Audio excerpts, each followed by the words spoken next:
Territoire du Colorado, d'Eric Grécolo, hiver 1882. Le vent hurle comme la plainte d'une veuve, tranchant l'air glacé, chargé des flux de givre et de pain. La diligence cahote jusqu'au bourg, ses roues crissant dans la boue gelée encore en retard. La poussière rase le sol, obstinée, comme si personne ici ne souhaitait accueillir l'étranger. Les habitants lèvent à peine les yeux. Un autre coche, un autre jour. Mais aujourd'hui la porte s'ouvre et Clara me descend. Son souffle se fige dans le froid. Sa robe de voyage bleu nuit épouse trop étroitement ses formes. Le corsage tire sur sa poitrine généreuse, les coutures se tendent à ses hanches, une déchirure au col trahit la longue traversée depuis Philadelphie. Ses joues rougissent sous le vent, ses lèvres sont gercées, mais ses yeux demeurent vifs, inflexibles, fouillant la rue d'un feu qui défie le gel. Ce n'est pas une délicate fleur de l'Est, même si ses bottines boutonnées et sa fine dentelle pourraient le laisser croire de loin. De près, on devine une femme qui a trop porté, trop longtemps. Son corps est une carte de résilience, chaque courbe une rébellion muette contre les attentes du monde. Elle reste seule sur l'estrade, sac de voyage serré contre elle, quand Amos Beer s'avance. Rasé de près, tiré à 4 épingles, le fils du banquier qui l'a fait venir lui a promis une vie. Ses yeux la détaillent, s'attardant sur le gage de sa poitrine, sur l'ourlet effiloché de sa manche. Ses lèvres se crispent. « Mademoiselle Clara, dit-il d'une voix sèche. Cela ne conviendra pas. » Les mots cinglent comme la bise. Il voulait une épouse sage, raffinée, pas cette femme dont la présence emplit l'espace, dont les hanches se balancent légèrement lorsqu'elle se redresse, attirant les chuchotis d'une veuve qui balaie son perron. Clara serre la mâchoire, sans scier. « J'ai traversé la moitié du pays pour vous, » répond-elle d'une voix basse et ferme. Amos hausse les épaules, gêné, et s'éloigne, happé par l'ombre de son père et la banque. La voilà abandonnée, le cœur battant sous ce corsage trop serré, les regards du village rampant sur sa peau. Elle s'assied, mains croisées, menton haut, refusant de plier. De l'autre côté de la rue, Jeb Arlon observe. Ses larges épaules tendent un manteau de poussière, sa démarche trahit une vieille blessure de guerre. Un homme qui a trop perdu pour se soucier des commérages, mais quelque chose en elle, sa défiance, sa honte silencieuse l'ébranle. Il s'avance, botte lourd sur la terre, et lui offre une échappée. Quel homme recueille une femme rejetée par le monde? Et à quel prix paieront-ils tout de ce choix? Le chariot de Jeb grince sur la piste gelée, les mules soufflant des nuages de vapeur dans la lumière mourante. Clara May est assise à ses côtés, son sac coincé entre ses bottes. Le manteau qui lui a prêté l'enveloppe au tirement. Il sent la fumée de pain, le cuir, une trace de lui. Elle le serre contre elle, ses coudes assagis sous l'étoffe, mais le vent mord toujours. Il ne parle pas, le silence n'est pas pesant, seulement présent, comme la neige qui poudre les pins. Clara jette un coup d'œil à Jeb. Ses larges mains tiennent les rênes avec assurance, ses yeux gris bleus fixés sur l'horizon. Sa barbe est épaisse, son chapeau abaissé, mais elle remarque la façon dont il se déplace, ménageant sa jambe blessée. Un homme habitué à la douleur, pense-t-elle, et se demande quel autre fardeau il porte. Au crépuscule, la cabane apparaît, basse, solide, au bord d'une clairière, une fumée fine montant de la cheminée. Ce n'est pas grand-chose, un toit rapiécé, une petite grange, un tas de bois sous une bâche, mais cela semble un monde à l'écart des jugements de Derry Grécolo. Jeb l'aide à descendre, sa poigne ferme, calleuse, mais brève.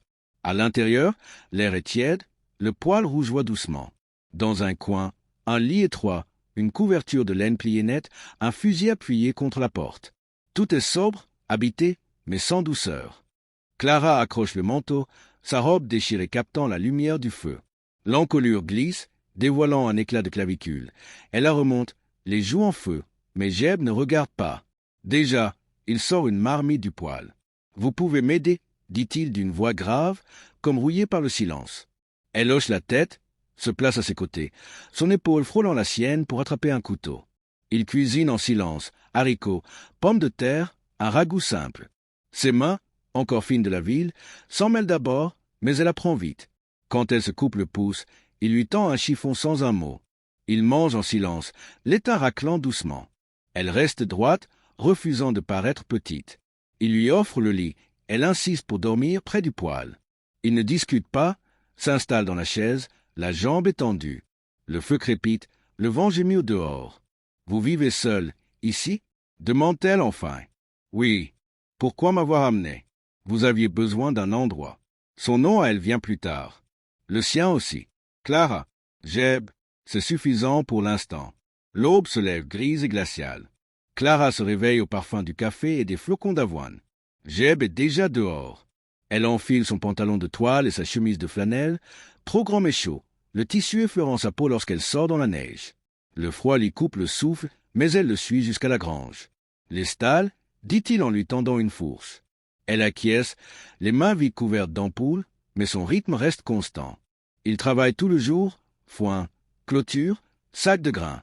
Jeb ne la félicite pas, ne la corrige pas non plus. Elle tient les portails, passe les clous, suit le mouvement. À midi, il s'assoit devant la grange, partageant de la viande séchée dans un linge. Ses cheveux se sont défaits, quelques mèches collant à sa nuque moite. La flanelle épouse doucement ses formes quand elle se penche pour prendre l'eau. Le regard de Jeb s'y attarde une seconde, puis s'éloigne. Elle le remarque mais ne dit rien. Le silence a changé. Il n'est plus vide. Les jours s'étirent ainsi. Travail, repas, lueur du feu. Les mains de Clara s'endurcissent. Ses gestes gagnent en assurance. Elle ne tressaille plus au cri des coyotes. La jambe de Jeb souffre dans le froid, mais il ne se plaint jamais. Elle l'observe, apprend le poids de ses pertes, un frère emporté par la fièvre, une épouse morte en couche, une jambe laissée à la guerre. Ils n'en parlent pas, mais la cabane garde leur fantôme, un second lit plié, une balustrade usée sur le porche. Clara ne questionne pas et ne raconte pas. Leurs coudes se frôlent et aucun ne s'écarte. Elle le surprend une fois, son regard posé sur elle lorsqu'elle se penche pour puiser l'eau du ruisseau. Sa chemise se tend sur sa poitrine, une goutte de sueur glisse le long de sa gorge. Sa mâchoire se contracte, mais il retourne à son travail. Quelque chose d'inavoué couvre, fragile mais grandissant. Une nuit, l'air change, plus chaud, plus dense. Le feu s'affaiblit, projetant des ombres sur la cabane. Clara est assise sur sa couche, brossant sa chevelure, les mèches libres tombent sur ses épaules. Sa chemise fine colle à sa peau sous la chaleur, dessinant la courbe douce de ses hanches. Jeb, tout proche, répare un harnais. Ses mains restent sûres, mais son regard revient vers elle. Elle le sent, ce poids de ses yeux, différent du jugement glacé d'Amos, quelque chose de plus profond, plus avide. Elle se lève, va remuer les braises, ses gestes lents, calculés. Le tissu glisse, découvre une épaule, elle ne le rajuste pas. Jeb pose le harnais, la chaise grince lorsqu'il se lève. Il s'approche, assez près pour qu'elle perçoive la chaleur de son corps. « Clara » souffle-t-il, la voix rauque. Elle se tourne, leurs yeux se croisent, ses lèvres entr'ouvertes. Ses doigts effleurent son poignet, un frisson la traverse. Elle avance, sa poitrine frôlant la sienne, l'espace s'effaçant. Sa main glisse à sa taille, ferme, l'attirant doucement. Les doigts de Clara suivent le bord de sa chemise, sentant la tiédeur de sa peau. Leur souffle se mêle, ses lèvres frôlent les siennes. Sous ses doigts, un objet froid, un médaillon dissimulé contre son torse. Il s'ouvre, révélant une photo ternie d'une femme au visage doux, presque spectral. Jeb se fige, le souffle coupé, les yeux assombris par une douleur plus ancienne qu'elle. Clara se recule, le médaillon pendant entre eux, l'instant brisé par ce fantôme du passé. Il se détourne, mâchoire serrée, et le referme sans un mot. Le cœur de Clara s'emballe, son corps encore vibrant d'un désir inassouvi, mais le poids de son silence l'écrase. Elle s'allonge, fixant le plafond tandis que la lueur du feu décline. Qui était cette femme? Quelle emprise garde-t-elle encore sur l'homme qui l'a sauvée? Les matins glacés passent. Clara n'interroge pas, Jeb ne se confie pas. La cabane retrouve son rythme. Travail, feu, silence. Mais quelque chose a changé. Ses gestes sont précis, ses mains endurcies. La flanelle empruntée flotte mais s'accroche à ses courbes lorsqu'elle se penche. Les yeux de Jeb la suivent désormais, moins prompts à se détourner. Elle le sent, cette marée qui l'attire, mais l'ombre du médaillon la retient. Les échos d'Amos, le mépris de son beau-père murmurent qu'elle n'est jamais assez. Pourtant le respect tranquille de Jeb, son absence d'exigence, érode peu à peu ce doute. Un après-midi, sous un ciel chargé de neige, il redresse un poteau de clôture. Clara maintient la poutre, son souffle blanchissant l'air, les joues rougies. Sa chemise glisse, dévoilant la courbe de sa nuque, une goutte de sueur malgré le froid. Le marteau de Jeb s'arrête, son regard suit la ligne de sa peau avant qu'il ne se reprenne. « Vous êtes forte » dit-il, bas. « Il le fallait » répond elle. Ils hochent la tête et ils reprennent, mais l'air vibre de ce qui n'est pas dit. Au souper, leurs genoux se frôlent sous la table. Aucun ne s'écarte. Le cœur de Clara bat vite, non de crainte, mais d'un mélange nouveau, désir et confiance. Cette nuit-là, des sabots rompent le silence.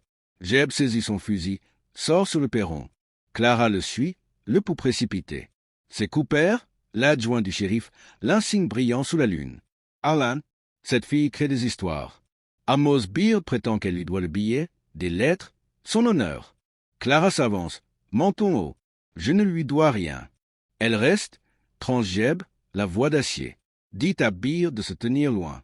Cooper hésite, jette un regard à la silhouette de Clara, puis repart. La menace demeure, suspendue comme une fumée. Clara tremble, non de froid, mais de cette brûlure d'être traitée en possession. Jeb se tourne vers elle. Vous n'êtes pas à lui. Elle acquiesce, mais la peur s'enroule. Amos viendra-t-il lui-même? Dedans, Jeb ranime le feu, ses gestes tendus.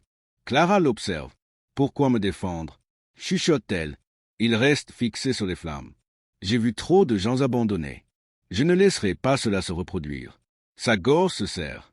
Elle s'avance, la main frôlant son bras. Il ne s'écarte pas. Le feu crépite, mais un bruit sourd, lointain, fend le silence. Jeb se raidit, fusil en main. Restez ici, ordonne-t-il. La porte grince quand il sort. Le cœur de Clara s'emballe. Elle connaît ce silence qui dissimule le danger. Elle saisit un couteau de cuisine, son poids inhabituel mais sur dans sa paume calleuse, et guette à la fenêtre. Des ombres se déplacent près du corral, trop précises pour des cerfs. La silhouette de Jeb avance vers la grange, boitant mais ferme, le fusil levé. Une lueur apparaît, une lanterne oscillant dans l'obscurité, suivie d'un murmure grave. 2, peut-être 3 voix. Le souffle court, Clara glisse le couteau à sa ceinture, enfile le manteau de Jeb. Sa lourdeur la rassure. Elle sort, ignorant l'ordre, ses bras craquant sur le givre. Le froid lui mord les joues tandis qu'elle s'avance dans la nuit. Elle avance vers la grange, le corps bas, l'ombre des pins sur son visage. « Beard, ta place n'est pas ici », lance Jeb dans la nuit, la voix tranchante. Amos Beard surgit dans le halo de la lanterne, son manteau de ville ridicule parmi ces bois sauvages. 2 hommes l'encadrent, la main posée sur le revolver. « Elle est à moi, Harlan », dit Amos d'un ton mielleux. « Je l'ai payé, billet compris. » L'estomac de Clara se serre, mais elle s'avance, sa silhouette rejoignant celle de Jeb. « Je n'appartiens à personne », déclare-t-elle, claire et ferme. Amos ricane, un rire fragile. « Tu crois qu'un infirme pourra te garder ?» Le fusil de Jeb ne tremble pas, mais son regard glisse vers Clara, un avertissement muet. Elle ne recule pas. Sa main flotte près du couteau, le manteau s'entrouvre, révélant la courbe de son épaule sous la lune. L'un des hommes d'Amos remarque, son œil s'attarde trop longtemps, et Jeb s'avance, protecteur, presque possessif. « Fais demi-tour, Amos, ou tu ne repartiras pas, » dit Jeb d'une voix calme. Le sourire d'Amos vacille. Ces hommes échangent un regard inquiet. La tension grésille comme du bois sec. Puis tout éclate. L'un des gardes dégaine, mais Jeb est plus rapide. Un coup sec, le pistolet vole, du sang tache la manche. L'homme recule en jurant. Amos pâlit mais reste, son arme à demi sortie. Clara avance d'instinct, se plaçant entre eux, son couteau brillant à la lueur. « Ça suffit », dit-elle, la voix stable malgré le tremblement qui lui court au cœur. Les yeux d'Amos la sondent, mais il voit l'acier dans son regard. Il crache dans la neige. Ce n'est pas fini. Harlan. Il remonte en selle, ses hommes derrière lui, les sabots soulevant des éclats de glace, disparaissant dans l'obscurité. Jeb abaisse son fusil, la respiration lourde, les yeux encore fouillant la crête. La main de Clara tremble lorsqu'elle rengaine le couteau, son corps vibrant d'adrénaline et d'un sentiment plus profond. Le geste de Jeb, ce refus qu'on la possède, la bouleverse. Elle se tourne vers lui, le regard se lie, l'air chargé d'un désir silencieux. « Tu n'avais pas à faire ça », murmure-t-elle. « Si », répond-il simplement, sa main frôlant son bras, chaude malgré le froid. Il regagne la cabane, épaule contre épaule. Mais, au bord du bois, un froissement les arrête. Trop proche, trop calculé. Jeb resserre sa prise sur le fusil. Le cœur de Clara bat à tout rompre. Quelqu'un est encore là, guettant. L'aube se lève sur le ranch de Jeb Harlan. La première lumière d'or la vallée couverte de givre. Le bruit dans les arbres n'était qu'un renard fuyant le jour, mais la tension de la nuit pèse encore sur les épaules de Clara. Elle se tient sur le perron, enveloppée dans le manteau de Jeb. À l'intérieur, il dépose le fusil, sa claudication plus marquée sous l'effet du froid. La retraite d'Amos ressemble à un répit, pas à une fin. Mais Clara n'est plus la femme brisée qui attendait sur le quai de Derry Grecolo. Ses mains, jadis douces, portent maintenant la dureté des fourches et du fil de fer. Son cœur, meurtri par le rejet, bat désormais d'un rythme sûr, auprès d'un homme qui a reconnu sa valeur. Il ne parle ni du médaillon ni de la femme qu'il renferme. Clara s'agenouille près du poêle, remuant les braises. Sa robe rapiécée épouse ses formes sans qu'elle s'en cache. Jeb la regarde, ses yeux gris-bleu adoucis, le froncement de jadis remplacé par une paix silencieuse. Il s'approche, plie le genou malgré la douleur et dépose dans ses mains une petite boîte. À l'intérieur, un anneau d'argent simple, lui, sans artifice, seulement la vérité. C'est pour toi, dit-il, la voix grave mais assurée. Si tu veux rester. Les yeux de Clara se mouillent. Elle passe la bague à son doigt, frôle la main de Jeb. Je suis déjà là, souffle-t-elle. Quelques semaines plus tard, les premières pousses du printemps verdissent les collines. Clara sent dans son ventre un frémissement nouveau, qu'elle confie un soir à Jeb, adossé à la rambarde du perron. Son bras l'entoure, sa barbe effleure sa tempe. Aucun mot n'est nécessaire. La cabane n'est plus l'abri d'un seul homme. 2 tasses reposent sur l'étagère, sa robe côtoie son manteau, leurs bottes se rangent côte à côte près du feu. L'ombre d'Amos s'est évanouie. Les rumeurs de Derry Recolo ne franchissent plus ces collines. Les courbes autrefois moquées de Clara emplissent désormais la maison d'une fierté tranquille. Les cicatrices de Jeb, jadis murailles, dessinent maintenant la carte d'un homme qui a choisi de vivre encore. Quand le soleil descend, peignant le ciel d'ambre, il reste debout, mains enlacées, l'anneau captant la dernière lumière. Cette vallée rude et impitoyable est devenue leur rédemption, un lieu où la valeur ne se mesure plus dans le regard des autres, mais dans les vœux silencieux qu'ils tiennent ensemble.